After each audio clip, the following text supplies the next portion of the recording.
బుద్ధ పౌర్ణమి మహోత్సవాలు 2026 ప్రత్యేక కార్యక్రమానికి స్వాగతం, సుస్వాగతం. మిత్రులారా,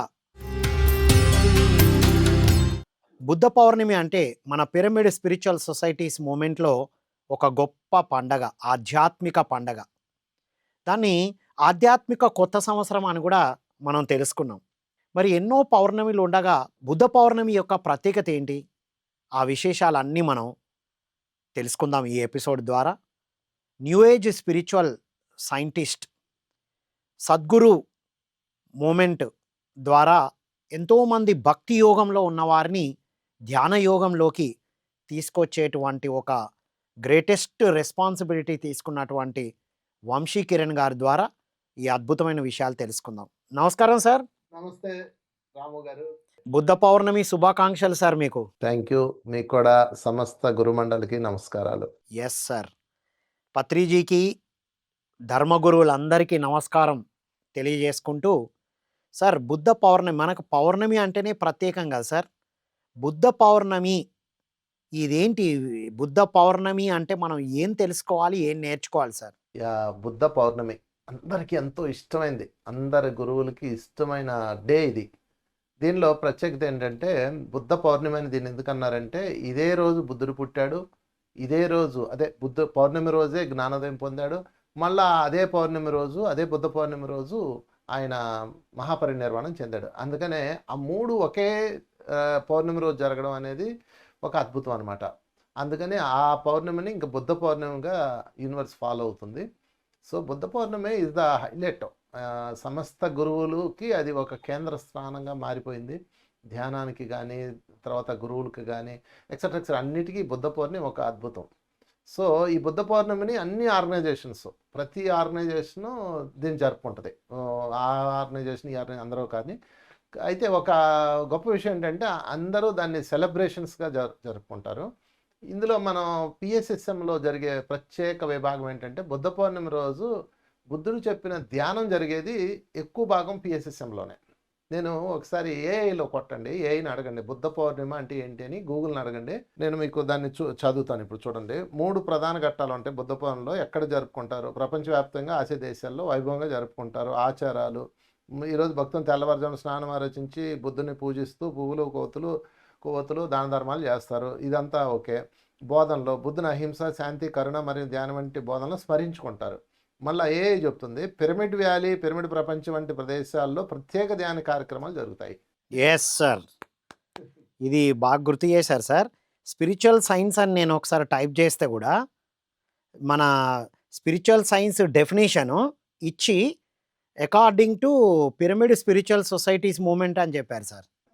ఎస్, అంటే బుద్ధుడు కోరుకున్నది మనం చేస్తున్నాం. మిగతా వాళ్ళందరూ బుద్ధ పౌర్ణమి రోజున క్యాండిల్స్ వెలిగిస్తారు, పూజలు చేస్తారు, వాళ్ళ ఆచారాలు పాటిస్తారు. కానీ బుద్ధుడు కోరుకున్న ధ్యానం జరిగేది ఖచ్చితంగా పిఎస్ఎస్ఎంలోనే. That is Patriji. చప్పలు కొడదాం పత్రిజీకి ఈ సందర్భంగా. Yes sir. పత్రిజీ మళ్ళీ ఆనాపాన సతిని మళ్ళీ తిరిగి మనందరికి అందించారు. Yes yes. సో మరి బుద్ధుడి గురించి, బుద్ధుడి నుంచి మనం నేర్చుకునే జీవిత పాఠాల గురించి చెప్పండి సార్. బుద్ధత్వంలో ఫస్ట్ మనం నేర్చుకోవాల్సింది, బుద్ధుడు అంటే బుద్ధి ఉన్న తత్వం, బుద్ధత్వం. ఒక సంఘటన చెప్తాను మీకు. ఒకరోజు బుద్ధుడు కూర్చొని ఉన్నాడు. ఒకడెవడో వచ్చి బుద్ధుడి మీద ఉమ్మేశాడు. ఉమ్మేయగానే ఆనందుడు కోపంతో ఊగిపోయి కర్ర పట్టుకొని వచ్చాడు. రాగానే ఆనందుడు అంటే బుద్ధుడు కజిన్, అతని శిష్యుడు అనమాట, ప్రధాన శిష్యుడు. రాగానే బుద్ధుడు ఆగు అని చెప్పేసి అతనికి థ్యాంక్ యూ అని చెప్పాడు. ఎవరైతే అతన్ని బుద్ధుడిని అవమానించాడో అతనికి థ్యాంక్ యూ అన్నాడు. అనగానే ఆనందుడు అన్నాడు ఆశ్చర్యంగా, ఎందుకు అతనికి థ్యాంక్ యూ చెప్తావు? వాడు నిన్ను అవమానించాడు, మేము వాడిని పనిష్ చేయాలి కదా, వాడికి ఎందుకు కోపం రాలేదు, నువ్వెందుకు వాడిని పనిష్ చేయవంటే, పనిష్ చేద్దాం. ఫస్ట్ వాడికి థ్యాంక్ యూ ఎందుకు చెప్పానంటే, మనల్ని అందరూ బుద్ధుళ్ళు అంటున్నారు. ధ్యానం చేసిన వాళ్ళందరూ బుద్ధుళ్ళే, దెర్ ఇస్ నో డౌట్. ఎవరైతే ధ్యానం చేస్తారో, ఎవరైతే శాకాహారంలో ఉంటారో వాళ్ళందరూ బుద్ధుళ్ళు. అయితే బుద్ధుడు మార్గంలో ఉన్నాం, నేను బుద్ధుడిని అయ్యానో లేదో. బుద్ధుడు అంటే అర్థం ఏంటంటే బుద్ధత్వానికి ప్రతీక.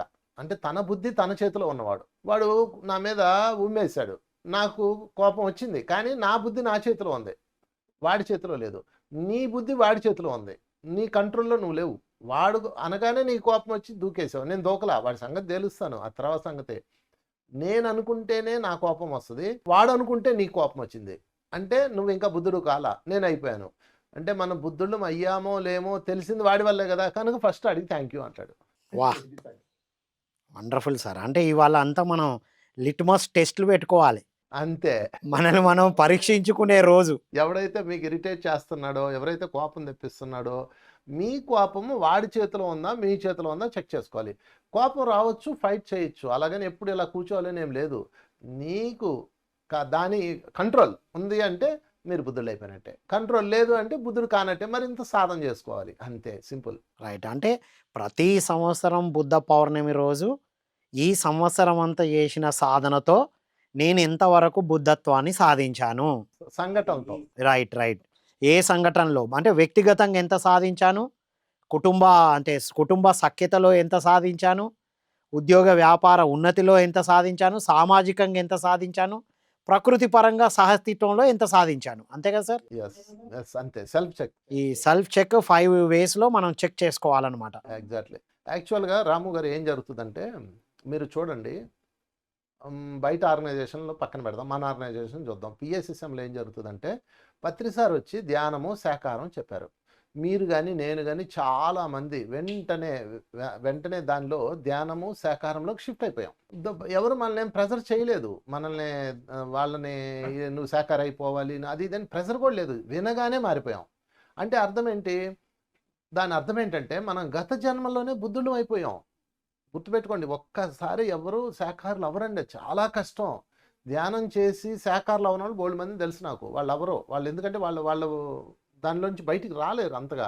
కానీ మనం ఒక సెకండ్లోనే అయిపోయాం. ఇప్పుడు గురువుగారు వచ్చాడు, నాయనలారా మాంసం పాపం హేయం అన్న టప్పని మారిపోయాం. అంటే అర్థం ఏంటంటే, ఎవరైతే ధ్యానం చేస్తారో, ఎవరైతే శాకాహారులు వాళ్ళందరూ పాస్ట్ లైఫ్లోనే బుద్ధుళ్ళు అయిపోయారు. అయితే వాళ్ళ బుద్ధత్వానికి పరీక్ష కోసం ఈ జన్మ తీసుకుంటారు. అంటే అనేక జన్మల సాధన పూర్తయ్యి పైలోకాలకు వెళ్ళి, అయ్యా నాకు మోక్షం ఇవ్వండి, నాకు బుద్ధత్వం అబ్బింది, ముక్తి ప్రసాదించండి అని అప్లికేషన్ పెడతాం మనం. పెట్టినప్పుడు అవునా అయితే నీ బుద్ధత్వాన్ని నిరూపించు అని చెప్పేసి సరికాని సిచ్యువేషన్స్ మనకు పెట్టి పంపిస్తారు. ఇప్పుడు ఇందాక మీరు చెప్పారు కదా 5 డైమెన్షన్స్, 5 పెట్టేస్తారండి. సరికాని జీవితము, సరికాని ఆర్థిక సమస్యలు, లేకపోతే మాదలు పెట్టేవాళ్ళు, అవమానించేవాళ్ళు, లేకపోతే సంతోష పెట్టేవాళ్ళు, ఇలాగ అన్ని రకాల కామ, క్రోధ, లోభ, మోహ, మదమాత్సర్యాలు అన్నిటి మీద మనకి డైమెన్షన్స్ అన్నీ పరీక్ష పెట్టడానికి రకరకాల మనుషుల్ని పెడతారు. పెట్టిన తర్వాత మనం ఇక్కడ ఎమోషన్ అయిపోయి దారుణంగా ప్రవర్తించామా బుద్ధత్వం లేదు అని నిరూపణ అవుతుంది. మనం చచ్చిపోయికి వెళ్ళాక అక్కడ పెద్ద స్క్రీన్ ఉంటుంది. ఇప్పుడు ఎల్ఈడి స్క్రీన్ ఉన్నట్టే పెద్ద స్క్రీన్ మీద అప్పుడు బుద్ధత్వ సాధనలు ఇదాలన్నీ నిశ్చలంగా ఉన్నారు కదా. ఇప్పుడు మీరు ఈ ఎమోషన్స్లో ఎలాగ ఉన్నారో ఈ స్క్రీన్ ఆ స్క్రీన్ పక్కన పెట్టి చూపిస్తారు. నువ్వు ఇంకా బుద్ధత్వ సాధనలో సక్సెస్ అవ్వలేదు కనుక గో వన్స్ అగైన్ అని మళ్ళీ పంపిస్తారు. లేదు బ్యాలెన్స్గా ఉండి ఇక్కడ అన్నీ ఎదుర్కొని సక్సెస్ అయ్యావా అప్పుడు బుద్ధత్వం సక్సెస్, నీ బుద్ధత్వం సక్సెస్ అయిందని చెప్పి మోక్షం ఇస్తారు. ఇది సీక్రెట్. అందుకని మనకు తప్పు ఈ పరీక్షలో. వండర్ఫుల్. మొత్తం మీద ఈ బుద్ధ పౌర్ణమి రోజున అంటే ఈ సంవత్సరం అంతా చేసిన సాధనతో మనల్ని మనం ఇప్పటిదాకా ఎట్లున్నామని ఒకసారి రీక్యాప్చులేషన్ చేసుకోవాలి. ఎగ్జాక్ట్లీ. ఇందా మీరు చెప్పారు 5 పాయింట్లు: ఆర్థికం, కుటుంబం, మానసికం, శారీరకం, ఎక్సెట్రా. Wonderful sir. మరి సార్ మైత్రేయ బుద్ధ అంటారు కదా సార్? మైత్రేయ బుద్ధ అంటే ఏంటంటే, మనం వచ్చిన పర్పస్లో రెండోది అంటే సెల్ఫ్ బుద్ధత్వం సాధించడానికి ఒకటి వచ్చాం. 2 ఈ లోకానికి మిత్రత్వం చెప్పడానికి వచ్చాం. అసలు మనం వచ్చిన పర్పస్లో రెండో ప్రధానమైనది మిత్రత్వం. మైత్రేయ బుద్ధ అంటే అది అర్థం. అంటే ఈ భూమి మీద ఉన్న అందరం మిత్రులే, ఏ బంధాలు లేవు అసలు. ఏ భర్త లేడు, ఏ భార్య లేదు, ఏ రిలేషన్స్ లేవు, ఎక్సెట్రా లేవు. ఉన్నదంతా ఏంటి అంటే మిత్రత్వం. మనం అందరం కోసోల్స్ అనమాట. పైనుంచి వస్తూనే నేను నువ్వు మాట్లాడుకొని ఇలా వస్తాం. ఇప్పుడు ఎంతోమంది ఇంటర్వ్యూ చేయడానికి ఉన్నారు, మీరే నన్ను ఎందుకు ఇంటర్వ్యూ చేస్తారు? అది కూడా సెలక్షన్, అది కూడా మిత్రత్వంలో భాగమే. అది పైన సెలెక్ట్ చేసుకొని కింద చేస్తున్నాం, ఎగ్జాక్ట్లీ. యాక్చువల్గా ఇంటర్వ్యూకి 2-3 అనుకున్నారు, వాళ్ళు మిస్ అయిపోయారు. ఇంక మళ్ళీ అంటే రాము గారు మొన్న ఇంటర్వ్యూ చేశారు కదా, కొత్త వాళ్ళని పెడదామని వాళ్ళు ప్రయత్నం చేశారు, అది సవలా, మళ్ళీ మీరే వచ్చారు. అంటే అర్థం ఏంటి? సెలక్షన్. సో మిత్రత్వం అనేది చాలా ఇంపార్టెంట్ రాము గారు ఈ లోకానికి. మిత్రత్వం తప్ప ఇంకేం లేదు. ప్రేమ కానీ లేకపోతే పేగు బంధాలు కానీ ఇవన్నీ కూడా ఎమోషన్స్. అసలైన సత్యం ఏంటంటే మిత్రత్వం. అందుకనే పత్రి గారు తన జీవితం మొత్తం మీద మిత్రత్వం గురించే చెప్పాడు. సో మైత్రేయ బుద్ధుడు, అసలు నిజంగా పత్రి గారిని మైత్రేయ బుద్ధుడు అంటాం. ఎందుకనంటే ఆయన మిత్రత్వం కోసమే ఉంటాడు. ఒకసారి పత్రి సార్ని నేను ఇంటర్వ్యూ చేసినప్పుడు అప్పట్లో ఇంక పిఎంసీ లేదు, అసలు కెమెరాలు కూడా లేవు. మేము ఒక పర్సనల్ స్టూడియో ఉండేదనమాట. సీడీల్లో రిలీజ్ చేసాం అది. చిక్కడో దొరకడో అనే ఒక వీడియో రిలీజ్ చేసాం అనమాట. అప్పుడు నందప్రసాద్ నేను తయారు చేసాను దాన్ని.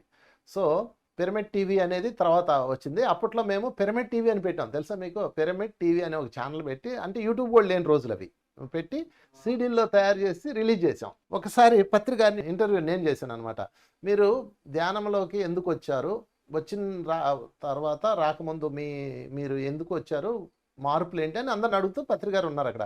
పత్రికారిని కూడా ఇంటర్వ్యూ చేసాం. ఆయన ఏం చెప్పాడంటే, నేను ధ్యానంలోకి ఏ అనారోగ్యం వల్ల రాలేదు, నేను ధ్యానంలోకి ఏ కష్టాల వల్ల రాలేదు, నేను ధ్యానంలోకి ఏ దుఃఖంలోనో బాధలోనో రాలేదు. అంటే చాలామంది ఇటు వల్ల వచ్చి ధ్యానం నేర్చుకొని రిలీజ్ అవుతారు.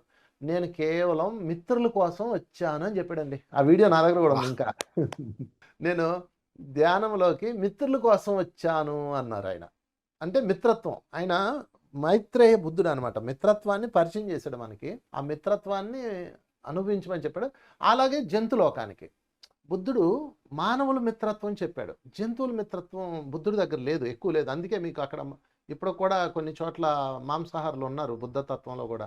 కానీ పత్రి సార్ దాన్ని అప్గ్రేడ్ అనమాట. బుద్ధుడి తత్వానికి పత్రి గారు అప్గ్రేడ్ అయ్యాడు. ఎలాగంటే జంతువులతో కూడా మిత్రత్వం.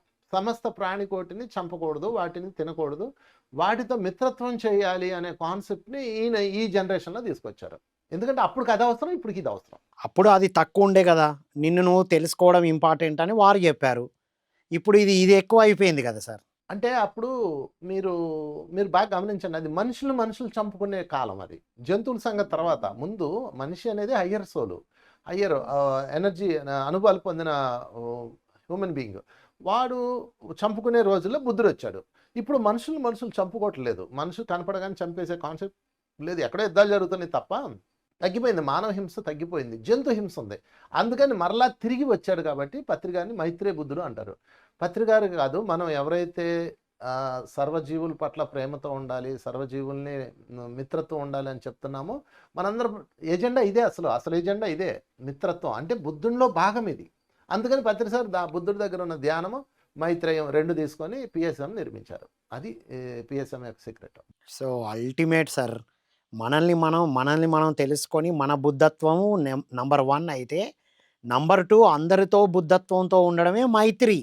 మన బుద్ధత్వాన్ని ఎక్స్పాండ్ చేసుకునే తత్వమే మైత్రి. అల్టిమేట్గా చెప్పారు సార్. సో ఈ రెండింటిని మనం చెక్ చేసుకుంటూ వెళ్ళాలి. అంటే ప్రాపంచిక జీవితం, ఆధ్యాత్మిక జీవితం రెండు ఉన్నాయి ఇందులో. రెండు ఉన్నాయి. మన బుద్ధత్వం అంటే మన అంతరంగ జీవితం, బయట మిత్రత్వం అంటే ప్రాపంచిక జీవితంలో కూడా అద్భుతంగా ఉండాలి మనం.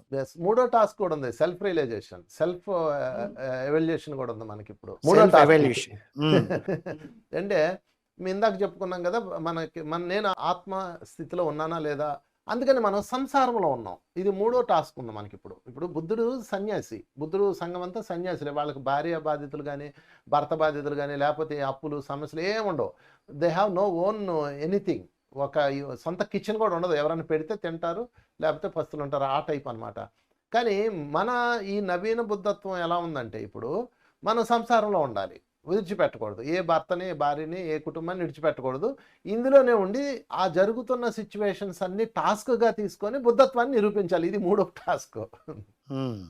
కనుక ఇక్కడ పారిపోవడానికి లేదు, అన్నీ ఎదుర్కోవాల్సిందే, అన్నీ నేర్చుకోవాల్సిందే, అన్నీ చేస్తూ ముందుకు బుద్ధత్వంలో స్ట్రాంగ్గా బుద్ధితత్వంలో ఉండాలి. ఇది బుద్ధ పౌర్ణమి యొక్క మనం తెలుసుకోవాల్సిన ముఖ్యమైన అంశం. అంటే బాండెడ్ బుద్ధత్వం ఎగ్జాక్ట్లీ డిక్లేర్ చేసేసాం మనం. నేను ఫ్యామిలీలో ఉంటూనే బుద్ధత్వంతో ఉంటానని. కొంతమంది ఇవన్నీ వదిలేసి వెళ్ళిపోదాం అంటారు.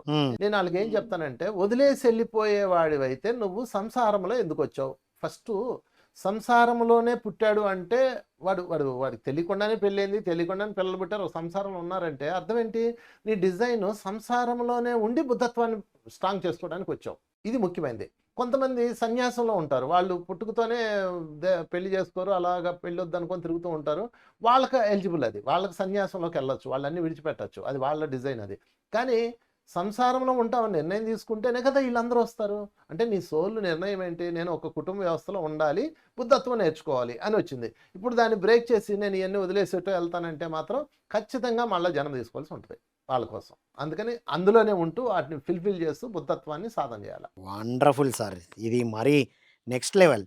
సార్ మీరు సంసారం అంటే నాకు గుర్తొచ్చింది సార్ నా అనుభవం. 99లో 99లో మన పిరమిడ్ ధ్యానము, వివాహం జరగడం, సంసారము, నిర్వాణం ఒకే సంవత్సరంలో ప్రారంభమయ్యాయి సార్ మన జీవితంలో. అవును. కరెక్ట్. అంటే ఏంటి ఇప్పుడు రెండిటిని బ్యాలెన్స్ చేసుకుంటూ రావడమే గదా! అంతే. మీరు మీరు ఏ ఒక్కటి ఫెయిల్ అయినా మళ్ళా మీరు తిరిగి రావాలి. ఎందుకంటే మీరు సంసారంలో నిర్వాణం అన్న టాపిక్ మీదొచ్చారు. బుద్ధ పౌర్ణమి బుద్ధుడు కాన్సెప్ట్ వేరు. ఆ రోజుల్లో అలాంటి అవకాశాలు, అలాంటి పరిస్థితులు ఉన్నాయి కాబట్టి సన్యాస జీవనం తీసుకొని బుద్ధులుగా మారేవాళ్ళు. ఇప్పుడు ఇప్పుడు ఇది నవీన బుద్ధులు అసలు ఇక్కడ అసలు టాస్క్ ఉంది. అక్కడేం లేదు. మీరు సార్ అడవిలో మిమ్మల్ని ఏ భార్య అన్నా నిన్ను డిస్టర్బ్ చేస్తదా? చెప్పండి. ఏ భర్త అన్నా డిస్టర్బ్ చేస్తాడా? లేకపోతే ఏ పిల్లోడు, ఏ అప్పులు, ఏ సమస్యలు ఉండవు.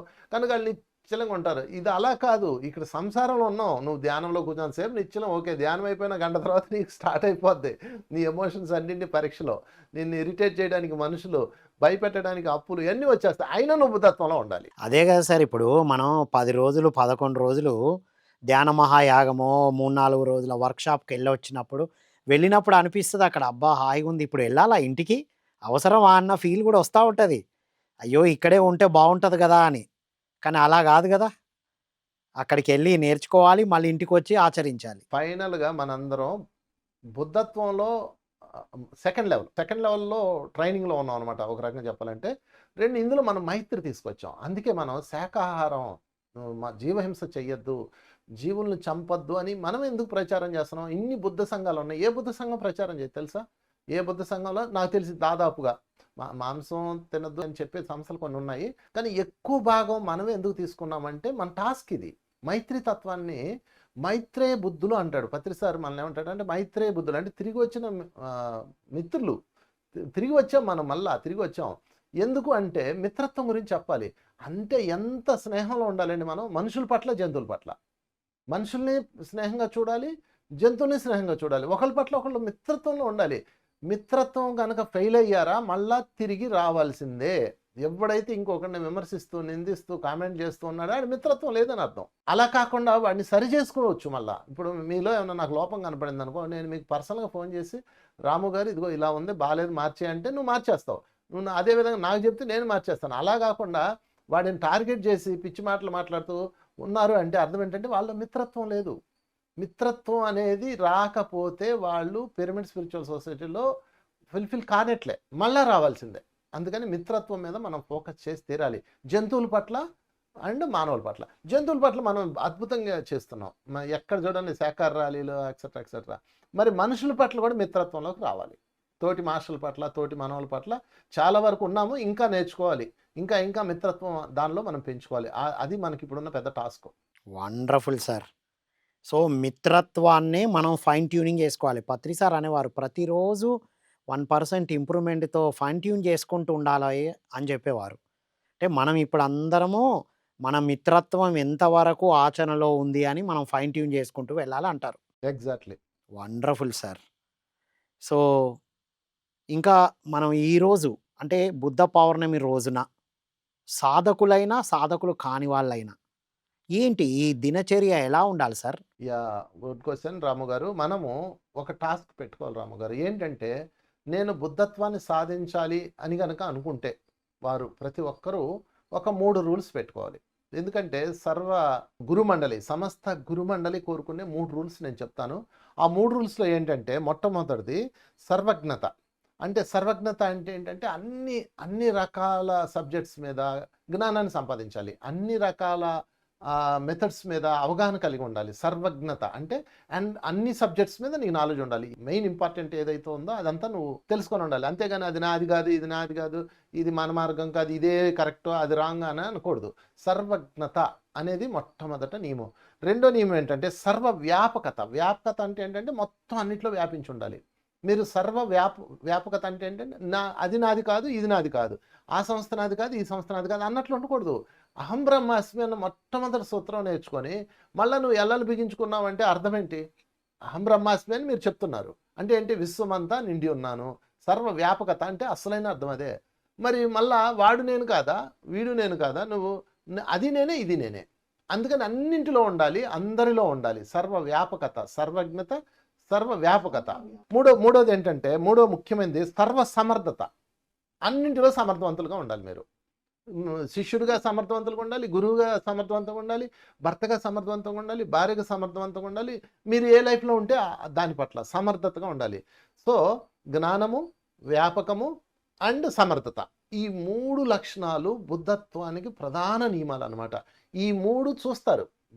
గురుమండలి ఒకటి ఉంది, వాళ్ళు చూస్తుంటారు అనమాట. ఎవరిలో అయితే సర్వ వ్యాపకత, సర్వ జ్ఞానము, సర్వ సమర్థత, జ్ఞానము, వ్యాపకత్వం ఉన్నాయో వాళ్ళని సెలెక్ట్ చేసుకుంటారు గురుమండలి వారు. సెలెక్ట్ చేసుకొని వాళ్ళని ఉన్నతత్వం వైపు తీసుకెళ్తారు. అందుకని ఈ 3 ఉండాలి అని ఒక నిర్ణయం తీసుకొని పరీక్ష పెట్టుకోవాలి. ఈ బుద్ధ పౌర్ణమి రోజు నేను ఈ 3 ఉంటాను. ఎందుకంటే సమస్త గురుమండలి కోరుకునే 3 టాక్స్ ఇవి. అన్నిట్లో నేను ఉన్నానా లేదా, అన్ని జ్ఞానాలు ఉన్నాయా లేదా, అన్నింటినీ సమర్థవంతంగా చేస్తున్నానా లేదా, ఈ 3 వాడు చెక్ చేసుకొని, ఎవరికి వారు చెక్ చేసుకొని, ఒకవేళ తప్పు ఉంటే దాన్ని సరి చేసుకొని ముందుకు వెళ్ళిపోతుంటే ఖచ్చితంగా బుద్ధత్వం సిద్ధిస్తుంది. వాహ్! ఇది అయితే అల్టిమేట్ సార్. జ్ఞాపకం పత్రి సార్ అందుకే అందరిది వినాలని చెప్పారు కదా! మనం అన్నీ వింటున్నాం.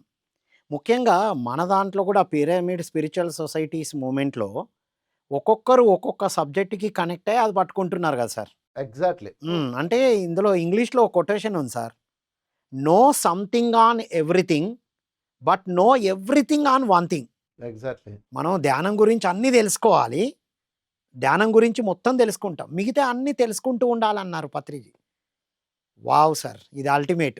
సోక్రటీస్ మరణించే సమయంలో ఆయన ఆఖరి కోరిక ఏంటని అడుగుతారు. ఇంకా అతనికి 24 అవర్స్ టైం ఉంది. ఉంటే బయట ఒక పిల్లని వినిపిస్తూ ఉంటుంది. ఎవరో వాయిస్ ఉంటారు అనమాట. నాకు అది నేర్చుకోవాలని అంటాడు. అనగానే ఆశ్చర్యపోతారు. ఓరే, నిన్ను 24 గంటలో నీకు ఉరిశిక్ష అమలవుతుంది, శిక్ష అమలవుతుంది, మరణదండ అమలవుతుంది. ఇప్పుడే నేర్చుకుని ఏం చేస్తాం అంటాడు. అందుకే నేర్చుకుంటానంటాడు. కొద్ది టైమే కాబట్టి ఈలోపు నేర్చేసుకుంటానంటాడు. అది సర్వజ్ఞత. అన్నీ నేర్చుకోవాలి.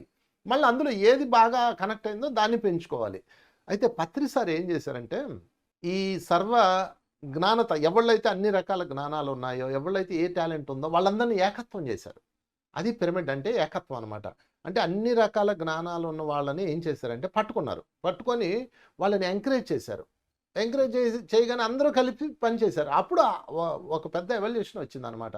సో అదే మనం చేయాలి. అందరిలో ఏ జ్ఞానం ఉందో వాళ్ళని ఫస్ట్ గౌరవించాలి. ఓహో, వీళ్ళ దగ్గర ఈ ప్రత్యేక జ్ఞానం ఉందా, వీళ్ళు ఈ పని మీద వచ్చారా అని వాళ్ళని మనం కలుపుకొని వాళ్ళతో మిత్రత్వం చేస్తూ, వాళ్ళకి సహకరిస్తూ, మనం వాళ్ళ సహకారం తీసుకుని ముందుకెళ్ళాలి. అప్పుడు తొందరగా ఒక ట్రాన్స్ఫర్మేషన్ అనేది వస్తుంది. అలా కాకుండా నీది వేరు నాది వేరు, నువ్వు నా దాలు కాదు, నీ దాలు కాదు అంటే సర్వవ్యాపకత పోయినట్టే. అందుకని సర్వవ్యాపకత ఫస్ట్ ఇంపార్టెంట్. సర్వ ప్రజ్ఞత 2, అన్నిట్లో ప్రజ్ఞ ఉండడం 3 ఇంపార్టెంట్. ఈ ఈ బాగా పట్టుకోవాలి. ఈ 3 సూత్రాలు పట్టుకుంటే తప్ప బుద్ధత్వంలో పరిపూర్ణం అవ్వం. లేదంటే మళ్ళా మొదటిగా వచ్చినట్లు అవుతుంది. ఇది బాగా గుర్తుపెట్టుకోవాలి. Yes sir. అంటే సర్వ సమర్థత అంటే మనం పోషించే ప్రతి పాత్రలో సమర్థత రావాలి అంటే వ్యాపకత్వం అనే తత్వం ఉండాలి. ప్రజ్ఞను అంతటి నుండి అన్నిటి నుండి తెలుసుకునే ప్రజ్ఞ మన దగ్గర ఉండాలి. ఈ 3 మనకు పరీక్షలు. ఈ 3 ఏసేసామంటే బుద్ధత్వం అయిపోయింది ఇంక భూమి మీద. ఇంకా వాళ్ళు గురుతత్వంలోకి ఎంటర్ అయిపోతారు. గురుతత్వం. అప్పుడు దాకా మీకు బుద్ధ పౌర్ణమి పండుగ చేసుకోవటం, చాక్లెట్ల దండ మీద తప్ప ఇంకోటి ఉండదు. సో ఈ 3 రూల్స్ పాటిస్తే వాళ్ళు బుద్ధత్వంలోకి ఎంటర్ అవుతారు. ఆ తర్వాత గురు పరంపరలోకి ఎంటర్ అవుతారు. నెక్స్ట్ లెవెల్ అది. మళ్ళీ గురు పరంపర అని ఒకటి ఉంటుంది. గురు పరంపరలో సెలక్షన్స్ ఉంటాయి అన్నమాట. వాళ్ళు ఎంపిక చేసుకుంటారు. వీళ్ళలో ఈ 3 లక్షణాలు ఉన్నాయి, అందరినీ అన్ని కోణాల్లో వీళ్ళు పర్ఫెక్ట్గా ఉన్నారు అని చెప్పి అక్కడి నుంచి మళ్ళీ వాళ్ళ లెవెల్లో ట్రైనింగ్ స్టార్ట్ అవుతుంది. యాక్చువల్గా మీకు ఒక సంఘటన చెప్తాను. ఈ భూమి మీద బుద్ధ పౌర్ణమి అంటే, ఈ బుద్ధ పౌర్ణమి కానీ గురు పౌర్ణములు కానీ అన్నీ ఒకటే ఇండికేషను, మన బుద్ధత్వాన్ని ఫోకస్ చేసేవే. ఈ గురుతత్వంలో మనము ఫస్ట్ మొట్టమొదటిది చేసే తప్పు ఏంటంటే, గురువు అంటే ఎలా ఉంటాడని ఫిక్స్ అయిపోతాం. ఎవడో మైండ్, మన మైండ్ లేదు. మన మైండ్ ఎక్కడ ఉంది సార్? మనం మాట్లాడే మాట కానీ మనం వినే మాటల నుంచే వచ్చినాయి కదా చిన్నప్పటి నుంచి. అందుకని బుద్ధత్వానికి మనం దూరంగా వచ్చేసాం. మనలో ఒక బుద్ధి ఉంటుంది, ఇట్స్ ఒరిజినల్లో సోల్ తాలూకా ఫ్రీక్వెన్సీ అది. మనం ఎప్పుడైతే ఇతరుల తాలూకా మాటలు వింటూ, ఇతరుల తాలూకా నిర్ణయాలు చేసుకుంటూ, ఇతరులు చేసిన తీర్మానాలు మనలో రికార్డ్ చేసుకున్నామో కొన్ని రోజులకు మనం వాళ్ళు అయిపోతాం. అది బుద్ధత్వం కాదు, అది అజ్ఞానం. అందుకని మీరు ఎప్పుడు ఏం విన్నా మీ సొంతంగా వినాలి. మీ సొంత విచక్షణ జ్ఞానంతో ఖండించాలి. మీ సొంత నిర్ణయాలతో దాన్ని ఫైనల్ చేసుకోవాలి. దానికి అది జరిగిందా లేదా మీరు ఐడెంటిఫై సొంతంగా చేయాలి. ఇయన్నీ సొంతంగానే. ఎవరో డిక్లేర్ చేసింది మీరు ఫైనల్ చేయకూడదు. అది బుద్ధత్వం కాదు. ఇప్పుడు ఫర్ ఎగ్జాంపుల్ మీరు నన్ను దొంగ అని ఎవరో మీకు చెప్పారు. దొంగ ఈ వంశీ దొంగ అని విన్నారు మీరు. అతను మంచివాడు కాదు అని విన్నారు. మీరు మీ మైండ్‌లో అది రాసేసుకుంటారు. ఇంక అప్పటి నుంచి మీరు అలాగే చూడడం మొదలు పెడతారు. అంటే మనం బుద్ధత్వంలో లేము. పక్కవాడి బుద్ధి తత్వంలో ఉన్నాం. పక్కవాడి ఒక బుద్ధి ఉంటది. అది ఏమి నిర్ణయించిందో అందులో ఉంటాం. అందుకని అందులో నుంచి బయటకొచ్చేయాలి. బయటకు రావాలంటే ఏం చేయాలి? దానికి ఒకే ఒక్క మార్గం ఉంది. ఒక గురువుని పట్టుకోవాలి. ఎవరు ఆ గురువు? ఇదిగో శ్వాసే నీ గురువు. పత్రిక గారు చెప్పాడు కదా! శ్వాస అన్న గురువుని పట్టుకుంటే, ఈ శ్వాస అన్న గురువు ఏం చేస్తాడంటే, ముందు ఇతరుల తాలూకా మైండ్, ఇతరుల తాలూకా బుద్ధి, ఇతరుల తాలూకా ఎమోషన్స్ నీ మీద ఉన్నాయి కదా! అవన్నీ నెమ్మదిగా డిజాల్వ్ చేసుకుంటూ వెళ్తాం. ఒక్కొక్కటి ఇలా ఓపెన్ చేసుకుంటూ వెళ్తాం. ఎప్పుడైతే మీరు ఆ శ్వాసను గమనిస్తూ మనసుకు దూరంగా వెళ్ళారో అప్పుడు స్టార్ట్ అవుతుంది అస్సలైన బుద్ధత్వం. అప్పుడు నీ సొంత నిర్ణయాలు, నీ సొంత అవగాహనలు, నీ సొంత విచక్షణ అన్నీ పెరుగుతాయి. అంతేగాని ఎవడేం చెప్పినా ఇనేసి ఊగొట్టేసి వాడు చెప్పిన దాని మీద బేస్ అయ్యి మీరు నిర్ణయాలు తీసుకొని మళ్ళా బుద్ధి లేని వాళ్ళు అయిపోతారు. అందుకని ఎవరు కూడా మీ యొక్క విచక్షణ జ్ఞానం అన్న ఖడ్గాన్ని వాడాలి. అందరూ చెప్పింది వినండి. వినదగున ఎవరు చెప్పినా అని ఉంది కదా! వినండి. బట్ విచక్షణ జ్ఞానం అన్న ఖడ్గాన్ని వాడితే అప్పుడు బుద్ధత్వం ప్రాప్తిస్తుంది. వావ్! సార్. ఇది అల్టిమేట్ సార్. సబ్‌కా సున్నా అప్నా కర్నా అని విన్నాం గదా! అప్నా అంటే అప్నా అందరికా కర్నా. సబ్‌కా సున్నా అందరిది వినాలి. అంటే ఇది వేరే వాళ్ళ లెన్సు. ఇది నా లెన్స్ కాదు అని తెలుసుకోవడానికి మన శ్వాస గురువు అని అల్టిమేట్‌గా చెప్పారు సార్. ధ్యానం అంటే ఇంకొక కోణంలో అర్థం చేపిచ్చారు. అంటే మనవి కానివి వదిలేస్తూ వెళ్తూ ఉంటాం. వేరే వాళ్ళయి అన్నీ మన రిమోట్‌లో ఫీడ్ చేసుకుంటూ ఉన్నాం. Wonderful sir. వండర్‌ఫుల్. ఇది next level ultimate actually. So, super sir. Buddha Purnima రోజు పౌర్ణమి ప్రతిబింబము ఈ ఫుల్ మూన్ లాగా ఎదగాలి అంటే ఏం చేయాలో అద్భుతంగా చెప్పారు. సో, ఈరోజు బుద్ధ పౌర్ణమి సందర్భంగా మీ మెసేజ్ సార్. థ్యాంక్ యూ రాము గారు. ఒక అద్భుతమైన సెషన్ ఇది. ఎంత చెప్పుకున్నా మనకు సరిపోదు. అంత సబ్జెక్ట్ ఉంటుంది బుద్ధత్వంలో. సో, ఈరోజు నేనేం చెప్పదలుచుకున్నానంటే ఒకటి. మీరు మీ బుద్ధి మీద ఆధారపడండి. బుద్ధం శరణం గచ్చామి అంటే అర్థం ఏంటంటే, మీ బుద్ధికి మీరు శరణజొచ్చండి. ఎవరో బుద్ధికి శరణజొచ్చకండి. ఎవరో చెప్పిన దాని మీద బాండ్ అవ్వకండి. బుద్ధం అంటే నా బుద్ధికి నేను శరణజొచ్చుతాను. నా అంతర్యామికి నేను శరణజొచ్చుతాను. మరి అంతర్యామిని పట్టుకోవాలి అంటే బుద్ధుడే చక్కటి మార్గం ఇచ్చాడు. ఆనాపాన సతి. ఆన అపాన సతి పాళీ భాషలో. దీన్ని పత్రి గారు మనకు అర్థమయ్యే భాషలో చెప్పాడు. శ్వాస మీద ధ్యాస. పత్రి సార్ అద్భుతంగా మనకిచ్చారు. సో, ఫస్ట్ వాళ్ళు చెప్పింది వినండి. విన్న తర్వాత మీరు సైలెంట్ కూర్చోండి. మీ శ్వాస అన్న గురువుని అడగండి. శ్వాస అన్న గురువు దగ్గర కూర్చోండి. కాసేపు నిశ్చలంగా కూర్చోండి. అప్పుడు ఇవన్నీ ఒలుచుకుంటూ సత్యం అర్థమవుతుంది. ఫైనల్‌గా మీకు సత్యాన్ని చెప్పేది ఎవరు అంటే శ్వాస అన్న మీ గురువు తప్ప మిమ్మల్ని బుద్ధత్వానికి తీసుకెళ్లే వాళ్ళు ఇంకెవ్వరూ లేరు మిత్రులారా. బట్ అక్కడ దాకా తీసుకొస్తారు. భౌతిక గురువులు అక్కడ దాకా తీసుకొస్తారు. పత్రి గారు కూడా మనల్ని ధ్యానం దాకా తీసుకొచ్చాడు. బట్ లోపలికి తీసుకెళ్లేది ఎవరు? శ్వాస అన్న గురువే. పత్రి సార్ ఎన్నోసార్లు చెప్పాడు, నీ గురువు నేను కాదు, నీ శ్వాస నీ గురువు అని చెప్పారు. ఆ గురువు ఏం చేస్తాడంటే భౌతిక తలంలో మనసుకు సుదూరంగా తీసుకెళ్ళిపోయి ఆత్మ తలంలో నిన్ను విడిచిపెడతాడు. ఇంకా ఏముంది అక్కడ? మిగిలింది బుద్ధత్వమే కదా. మనసు మాయమైతే మిగిలింది బుద్ధుడే కదా. సో, ఆ విధంగా మీ అందరూ బుద్ధత్వాన్ని సాధించాలని, ఇంకా మరింత లోతులుగా వెళ్ళి బుద్ధత్వాన్ని అందరికీ అందించాలని కోరుకుంటూ మరొకసారి బుద్ధ పౌర్ణమి శుభాకాంక్షలు. Thank you so much sir. అద్భుతమైన విషయాలు అందించారు. సాధన విషయాలు చెక్ చేసుకోవాల్సినవి కూడా అందించారు. Thank you so much. So, ఇది మిత్రులారా విన్నాం కదా! బుద్ధ పౌర్ణమి సందర్భంగా మనకు 2 ముఖ్యమైనవి ఉన్నాయి. మన బుద్ధత్వాన్ని సాధించడం, మైత్రితో అందరితో బుద్ధత్వాన్ని సాధించడం. మనుషులతోనే కాదు మిత్రులారా, జంతువులతో, ప్రతి జీవితో బుద్ధత్వాన్ని సాధించడం.